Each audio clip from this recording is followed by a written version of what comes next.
اعوذ باللہ من الشیطان الرجیم بسم اللہ الرحمن الرحیم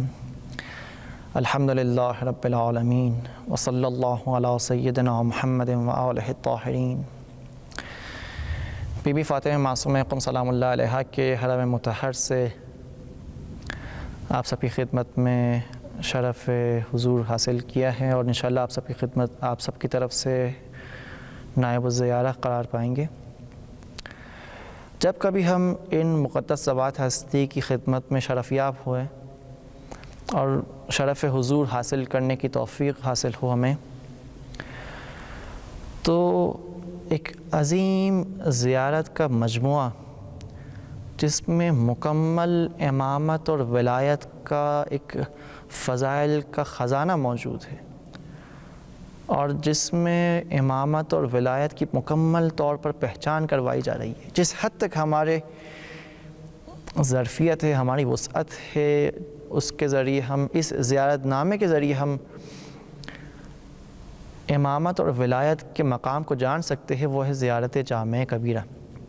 کہ زیارت جامع کبیرہ میں اہل بیت علیہ السلام کے کمالات اور فضائل کو ذکر کیا جا رہا ہے اور زائر نہایت ادب اور احترام کے ساتھ ان سب کی خدمت میں حاضر ہوتا ہے، ان کے در پہ کھڑا ہوتا ہے، ان کے سامنے اظہار مودت کرتا ہے، اظہار عشق اور اخلاص کرتا ہے اور خضوع خشوع کرتا ہے ان کے سامنے، لیکن ساتھ ہی ان کو ہر قسم کے غلو سے بھی مبرہ سمجھتا ہے، غلو اور اقراق نہیں کرتا ان کے سامنے۔ کیوں؟ کیونکہ اس زیارت میں حضرت کے موجودہ ہم کمالات اور فضائل کو تو ذکر کر رہے ہیں، لیکن یہ موجودہ فضائل اور کمالات جن کا ذکر کیا جا رہا ہے یہ صرف کمالات کا ایک حصہ ہے، یہ مکمل ان کے کمالات نہیں بیان کیے جا رہے۔ اور اسی کی طرف اس زیارت نامے میں اختتام میں ہم پیش کر رہے عرض کر رہے ان کی خدمت میں کہ موالیہ لا احصی ثناءکم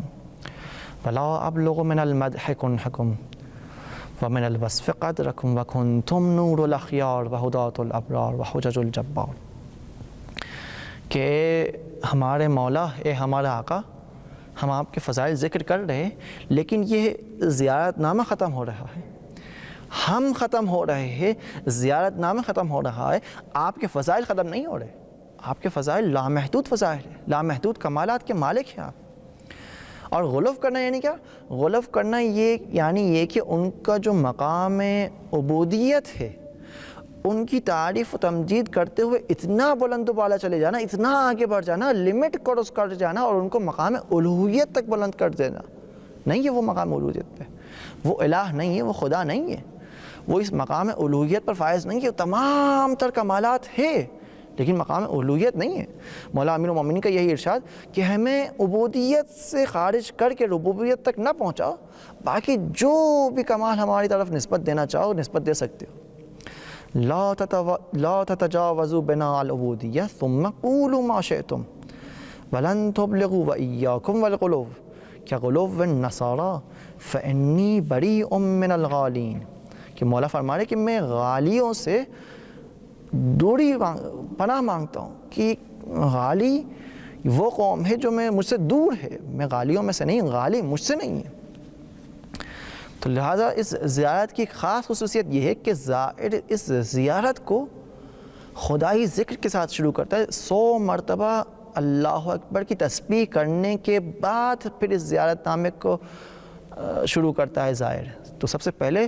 حمد خداوندی، تسبیح خداوندی بجا لا رہا ہوتا ہے، اللہ اکبر کے ذکر کو بجا لا رہا ہوتا ہے، اور پھر جا کر اہل بیت کے فضائل اور کمالات کا ذکر کر رہا ہوتا ہے۔ اور اس زیارت میں ظاہر ان اولیاء الہی کے فضائل کو ذکر کرنے کے بعد ایک ایسے مقام پر پہنچتا ہے کہ دوبارہ پھر خدا کی الوہیت کی گواہی دیتا ہے، رسول اللہ کی خدا کے رسول ہونے کی گواہی دیتا ہے، ولی اللہ کے خدا کے ولی ہونے کی گواہی دیتا ہے کہ اشہد ان لا الہ الا اللہ وحدہ لا شریک لہ کما شہد اللہ لنفسہ وشہدت لہ ملائکتہ واولو العلم من خلقہ لا الہ الا اللہ لا الہ الا هو العزیز الحکیم۔ اور پھر عبودیت اور رسالت کا اقرار کرتا ہے، واشہد ان محمدًا عبدہ المنتجب، کہ رسول خدا یہ رسول ہے، اے خدا تیرے رسول ہے، عبدہ المنتجب، اے خدا یہ تیرے عبد ہے، تیرے بندے ہے۔ وَرَسُولُهُ الْمُرْتَضَىٰ، یہ تیرے رسول ہے جن کو تم نے بھیجا ہے۔ اور پھر دیگر ائمہ علیہ السلام کے فضائل کو بیان کیا جاتا ہے اس میں، اس بات کو خیال رکھتے ہوئے کہ انہیں درجہ ربوبیت تک بالا نہ لے جایا جائے۔ اور مثال کے طور پر آپ اہل بیت علیہ السلام لوگوں کو خدا کی طرف دعوت دیتے، اپنی طرف اپنے آپ کو خدا نہیں سمجھتے، لوگوں کو اپنی طرف دعوت نہیں دیتے بلکہ لوگوں کو خدا کی طرف دعوت دیتے۔ اِلَى اللَّهِ تَدْعُونَ وَإِلَيْهِ تَدُلُّونَ وَعَلَيْهِ تَدُلُّونَ وَبِهِ تُؤْمِنُونَ، کہ آپ لوگوں کو خدا کی طرف دعوت دیتے ہیں اور آپ اہل بیت فرمان الہی کے مطیع ہیں، فرمان الہی کے اطاعت کرنے والے ہیں۔ المطیعون للہ القوامون بامرہ العاملون بارادتہ، مطیع ہے خدا کے حکم کے، کیونکہ خود خدا نہیں ہے، خود مقام الوہیت پہ فائز نہیں ہے، خدا کی اطاعت کی وجہ سے اس مقام رسالت اور ولایت پر فائز ہو پائے۔ اور یہی وجہ ہے کہ خداوند متعال نے آپ کو لغزشوں سے پاک کر کے رکھا ہے، خدا نے پاک کیا ہے۔ عصمکم اللہ من الزلل وآمنکم من الفتن وطہرکم من الدنس وَأَذْهَبَ عَنْكُمُ الرِّجْسَ وَطَهَّرَكُمْ تَطْهِيرًا، خداوند متعال نے آپ کو ہر قسم کی رجس اور پلیدگی سے پاک کر کے رکھا ہے، لہٰذا کسی بھی قسم کی کوئی بھی پلیدگی آپ ذوات مقدس اہل بیت میں نہیں پائی جاتی۔ اور اگر اس زیارت نامے کی سند کے حوالے سے گفتگو کی جائے تو اس کے اندر جو موجودہ مضامین ہے، معارف ہے، وہ اس قدر بلند و بالا ہے کہ خود یہ معارف کا بلند و بالا ہونا، قیمتی ہونا اس بات کی گواہی ہے کہ غیر معصوم انسان کے زبانوں سے جاری نہیں ہو سکتے۔ یہ امام ہادی علیہ السلام جیسے معصوم انسان ہے جس کے زبان سے اتنے عظیم معارف جاری ہو سکیں گے، اور ساتھ ہی یہ معارف، یہ عظیم معارف اپنی تمام تر علو و عظمت کے ساتھ ساتھ قرآنی معارف کے ساتھ تضاد میں نہیں ہے، بلکہ قرآنی معارف کے ساتھ ایک دم ہماہنگ ہے، اور اس کے ساتھ ان کے درمیان کسی بھی قسم کا کوئی تضاد اور ناہمنگی نہیں پائی جا رہی۔ اور یہ وہ تمام تر چیزیں جو وجہ بن رہی ہے کہ اس زیارت نامے کی قدر و قیمت کو ہم جانیں کہ کتنی عظیم یہ زیارت کہ جس کے ذریعے ہم تمام تر ذوات مقدس ہستی کے وہ تمام تر جو فضائل اور کمالات ہیں، ایک عظیم خزائن ان تمام تر فضائل اور کمالات کا ہمارے ہاتھوں دیا گیا ہے تاکہ ہم ان فضائل اور کمالات کے ذریعے ان ذوات مقدس ہستی کو یاد کریں، ان کے مقام کو سمجھیں، ان کے مقام کو درک کریں۔ آئیے سب مل کر اس زیارت جامع کبیرہ کی تلاوت کرتے ہیں۔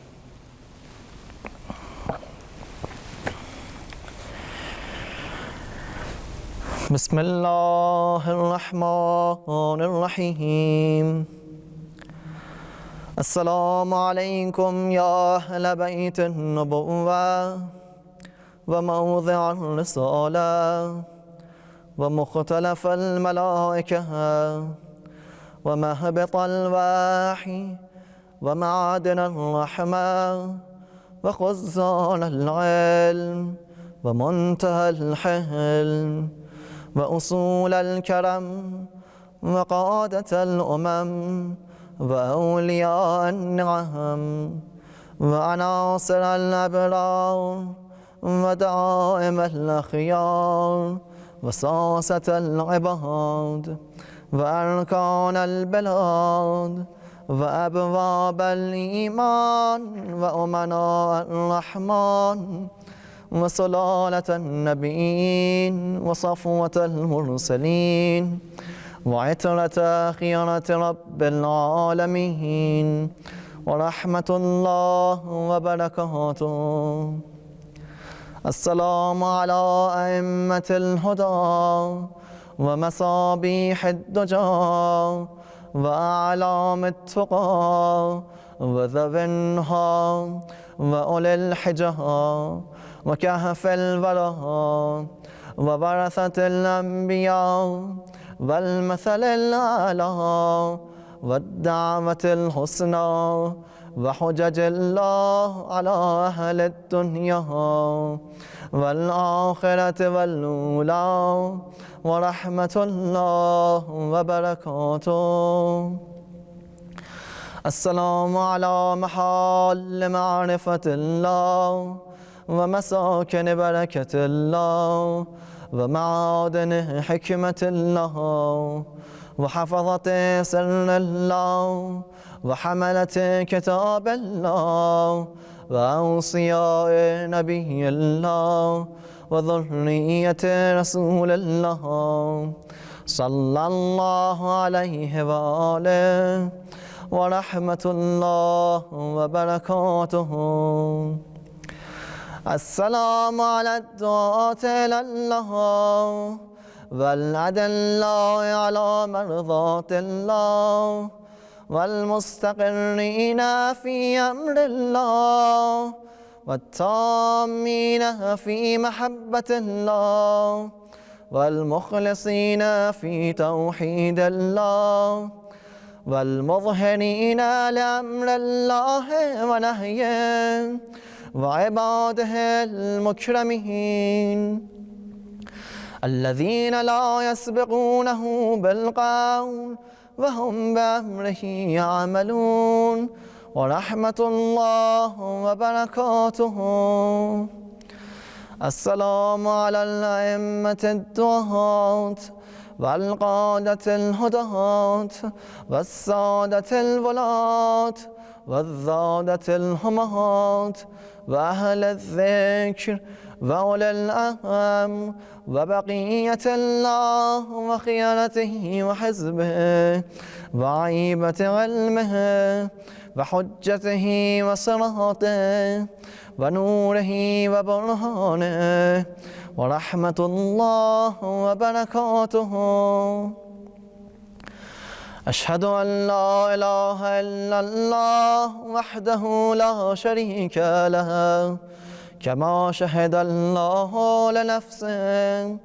وشهدت له ملائكته وأولو العلم من خلقه لا إله إلا هو العزيز الحكيم. وأشهد أن محمدًا عبده المنتجب ورسوله المرتضى أرسله بالهدى ودين الحق ليظهره على الدين كله ولو كره المشركون. وأشهد أنكم الأئمة الراشدون المهديون المعصومون المكرمون المقربون المتقون الصادقون المصطفون المطيعون لله القوامون بأمره العاملون بإرادته الفائزون بكرامته اصطفاكم علمه وارتضاكم لغيبه واختاركم لسره واجتباكم بقدرته وأعزكم بهداه وخصكم ببرهانه وانتجبكم لنوره وأيدكم بروحه ورضيكم خلفاء في أرضه وحججا على بريته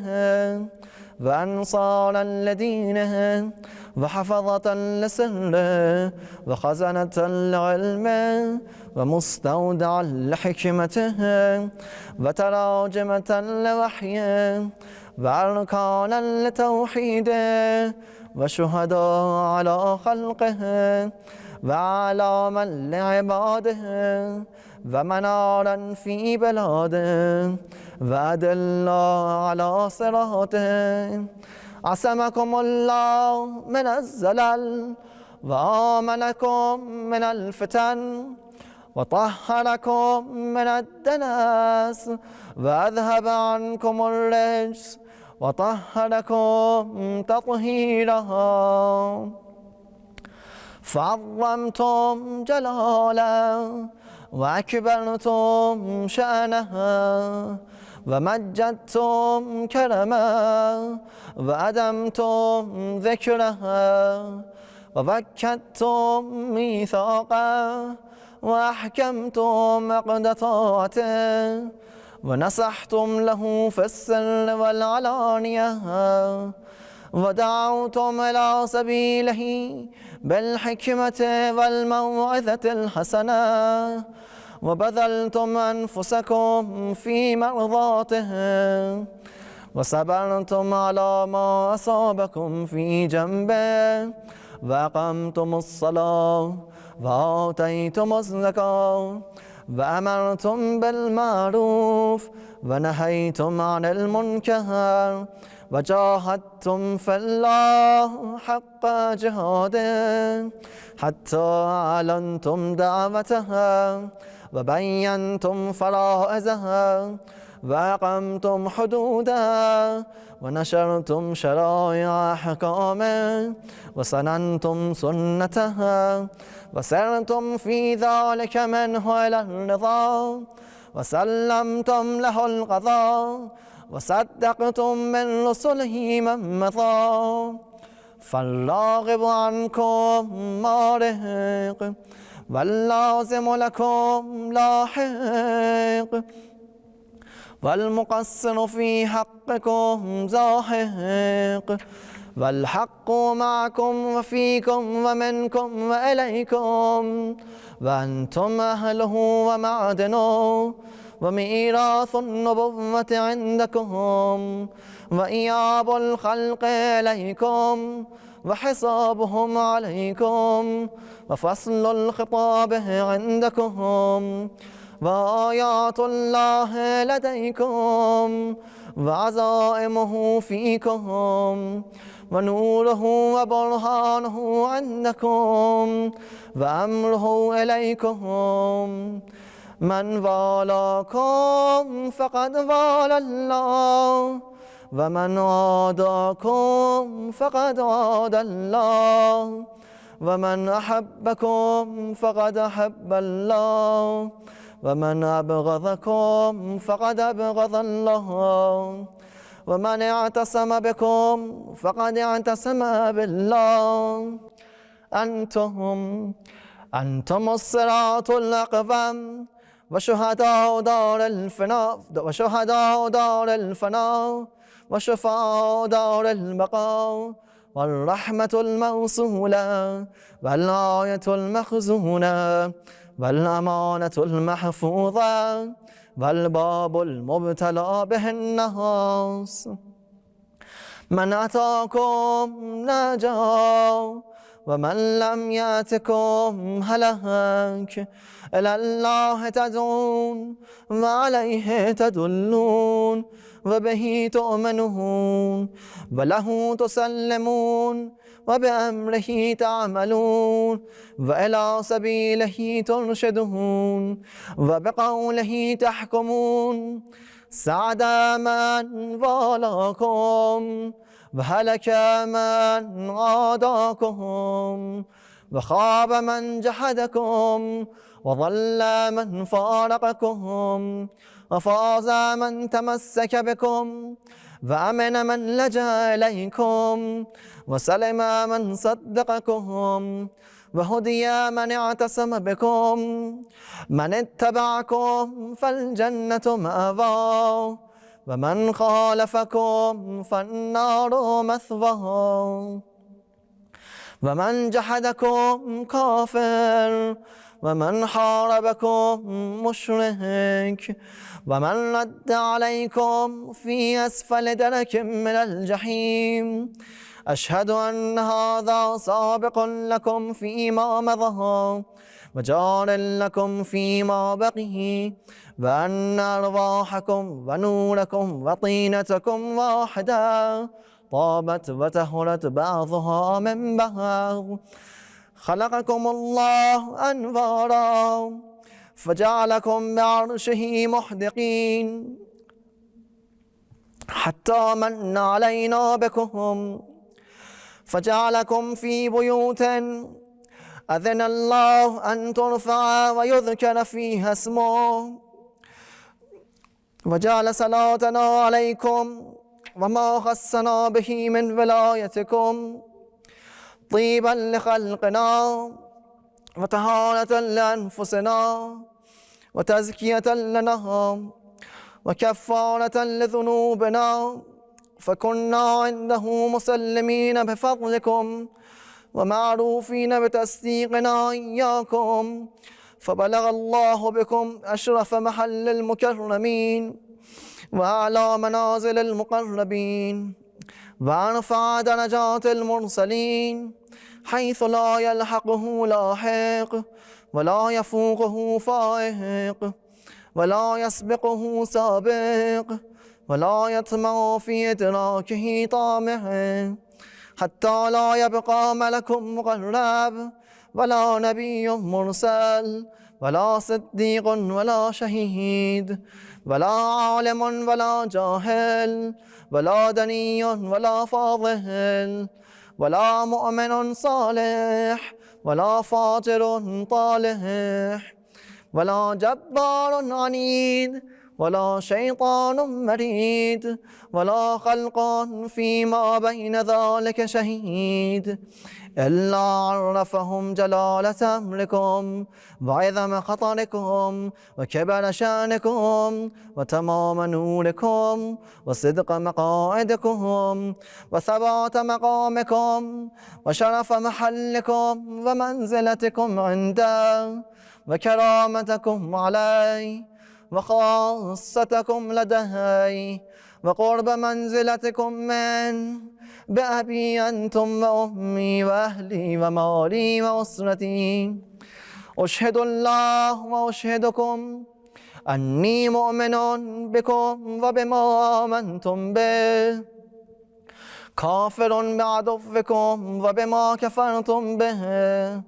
مستبصر بشأنكم وبضلالة من خالفكم، موال لكم ولأوليائكم، مبغض لأعدائكم ومعاد لكم، سلم لمن سالمكم وحرب لمن حاربكم، محقق لما حققتم مبطل لما أبطلتهم، مطيع لكم عارف بحقكم مقر بفضلكم، محتمل لعلمكم محتجب بذمتكم، معترف بكم مؤمن بإيابكم، مصدق برجعتكم، منتظر لأمركم، مرتقب لدولتكم، آخذ بقولكم، عامل بأمركم، مستجير بكم، ذائر لكم، لائذ عائذ بقبولكم، مستشفع إلى الله عز وجل بكم، ومتقرب بكم إليه، ومقدمكم أمام طلبته وحوائجي وإرادتي في كل أحوالي وأموري، مؤمن بسركم وعلانيتكم وشاهدكم وغائبكم وأولكم وآخركم، ومفوض في ذلك كله إليكم، ومسلم فيه معكم، وقلبي لكم مسلم، ورأيي لكم تبعا، ونصرتي لكم معدة، حتى يحيي الله تعالى دينه بكم ويردكم في أيامه ويظهركم لعدله ويمكنكم في أرضه، فمعكم لا مع غيركم، آمنت بكم وتوليت آخركم بما توليت به أولكم، وبرئت إلى الله عز وجل من أعدائكم ومن الجبت والطاغوت والشياطين وحزبهم الظالمين لكم، الجاحدين لحقكم والمارقين من ولايتكم والغاصبين لإرثكم، الشاكين فيكم المنحرفين عنكم، ومن كل وليجة دونكم وكل مطاع سواكم، ومن الأئمة الذين يدعون إلى النار، فثبتني الله أبدا ما حييت على موالاتكم ومحبتكم ودينكم، ووفقني لطاعتكم ورزقني شفاعتكم وجعلني من خيار مواليكم التابعين لما دعوتم إليه، وجعلني ممن يقتص آثاركم ويسلك سبيلكم ويهتدي بهداكم ويحشر في زمرتكم ويكر في نجاتكم ويملك في دولتكم ويشرف في عافيتكم ويمكن في أيامكم وتقر عينه غدا برؤيتكم بأبي أنتم وأمي ونفسي وأهلي وماله. من أراد الله بدأ بكم ومن وحده قبل عنكم ومن قصده توجه بكم موالي. لا أحصي ثناءكم ولا أبلغ من المدح كنهكم ومن الوصف قدركم، وأنتم نور الأخيار وهداة الأبرار وحجج الجبار. بكم فتح الله وبكم يختم وبكم ينزل الغيث وبكم يمسك السماء أن تقع على الأرض إلا بإذنه وبكم ينفس الهم ويكشف الضر. وعندكم ما نزلت به رسله وهبطت به ملائكته، وإلى جدكم بعث الروح الأمين. أعطاكم الله ما لم يؤت أحدا من العالمين. تعطى كل شريف لشرفكم، وبخع كل متكبر لطاعتكم، وخضع كل جبار لفضلكم، وذل كل شيء لكم، وأشرقت الأرض بنوركم، وفاز الفائزون بولايتكم. بكم يسلك إلى الرضوان، وعلى من جحد ولايتكم غضب الرحمن. بأبي أنتم وأمي ونفسي وأهلي وماله.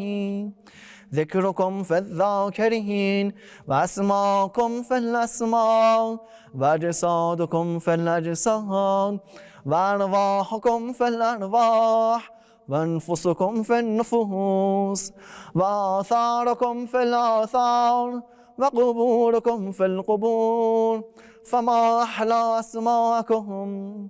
وأكرم أنفسكم وأعظم شأنكم وأجل خطركم وأوفى عهدكم وأصدق وعدكم. كلامكم نور وأمركم رشد، ووصيتكم التقوى وفعلكم الخير، وعادتكم الإحسان وسجيتكم الكرم، وشأنكم الحق والصدق والرفق، وقولكم حكم وحتم، ورأيكم علم وحلم وحزم. إن ذكر الخير كنتم أفضله وأصله وفرعه ومعدنه ومأواه ومنتهاه. بأبي أنتم وأمي ونفسي كيف أصف حسن ثنائكم وأحصي جميل بلائكم. وبكم أخرجنا الله من الذل وفرج عنا غمرات الكروب، وأنقذنا من شفاجر في الهلكات ومن النار. بأبي أنتم وأمي ونفسي. بمضالاتكم علمنا الله معالم ديننا، وأصلح ما كان فسد من دنيانا.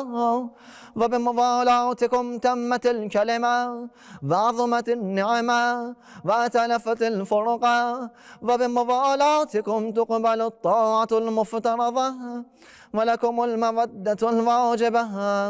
والدرجات الرفيعة والمقام المحمود والمكان المعلوم عند الله عز وجل، والجاه العظيم والشأن الكبير والشفاعة المقبولة. ربنا آمنا بما أنزلت واتبعنا الرسول فاكتبنا مع الشاهدين. ربنا لا تزغ قلوبنا بعد إذ هديتنا وهب لنا من لدنك رحمة إنك أنت الوهاب سبحان ربنا إن كان وعد ربنا لمفعولا يا ولي الله إن بيني وبين الله عز وجل ذنوبا لا يأتي عليها إلا رضاكم فبحق من ائتمنكم على سره واسترعاكم أمر خلقه وقرن طاعتكم بطاعته لما استوهبتم ذنوبي وكنتم شفائي فإني لكم مطيع من أطاعكم فقد أطاع الله ومن عصاكم فقد عصى الله ومن أحبكم فقد أحب الله ومن أبغضكم فقد أبغض الله اللهم إني لو وجدت شفاعة أقرب إليك من محمد وأهل بيته الأخيار الأئمة الأبرار لجعلتهم شفائه فبحقهم الذي أوجبت لهم عليك أسألك أن تدخلني في جملة العارفين بهم وبحقهم وفي زمرة المرحومين بشفاعتهم إنك أرحم الراحمين وصلى الله على محمد وآله الطاهرين وسلم تسليما كثيرا وحسبنا الله ونعم الوكيل.